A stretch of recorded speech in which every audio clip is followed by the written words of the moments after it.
If I were from New Zealand, I would say kia ora.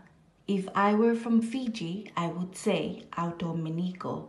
If I were from Samoa, I would say telo falava. But because I am from Tonga, I would say malo elele. Malo elele. O ko whiawhia e whainga māle koe ni, kei toi kawe ke kātoanga e wikelea whatonga wanoa wataha. Aki e whakamalo ke tuiolangi ko hi, ko ofa me tauhi o whai ke kumowi, mō ki whamili, o mau te au siai ai ahwhawhawha koe ni. Ko kinga ko tupolo lo tawa wate, o ko lele mai me ahi o lakai ahau. O whahinga o ke whae e kwhine eiki, tupolo lo tawa nau kone peki atu.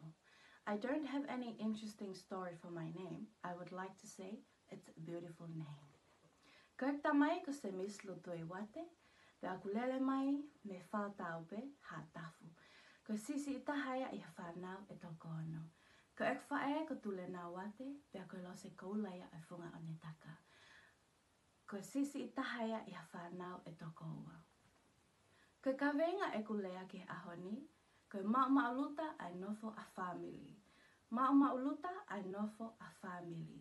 Aia o wahe ia ki he tau mua e wha, pia koe tau mua koe ia, koe wha I ka veikola, pe koe 4 values. Uraki, koe whakaapa-apa. Whakaapa-apa.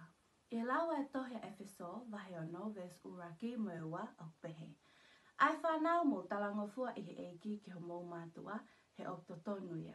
Whakaapa-apa ki ho tamai mo ho whae, koe rakwhekauia o iai hono tala o wha.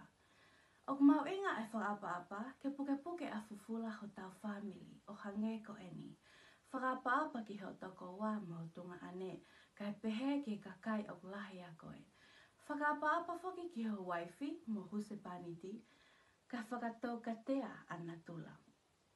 Ua, loto to. Ka tāwha geni ha olunganga maho inga, ke tau toe, tuku hifu ai ho tau kita, ka tau whai e loto e taha ke he.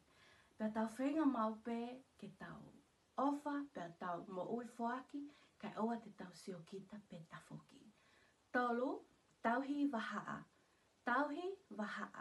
Ko taimeni o te tauhi ho to wā mo ho to kaunga api, ke toe ofiange mo whelu teni. Pea te ofa ki ho tau kaunga api, o hange ko ofa pe ia te koe. Whaka osi, mama he I mea.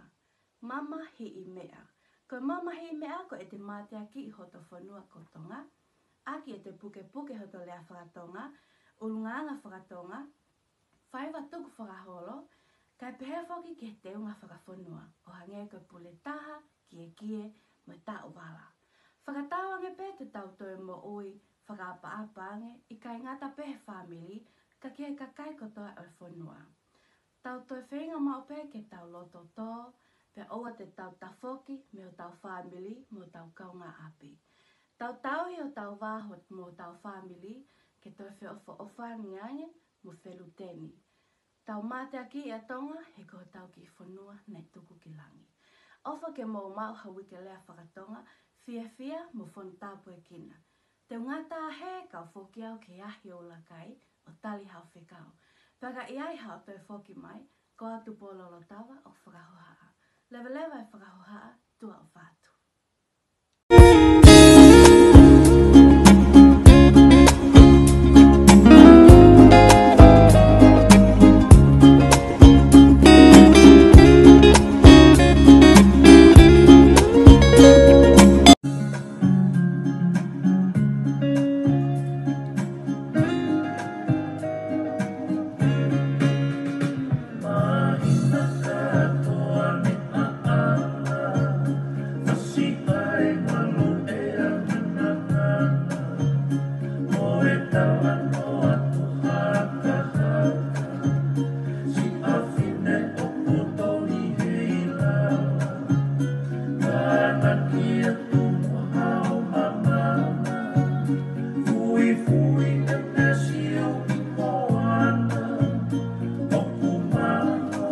Siareta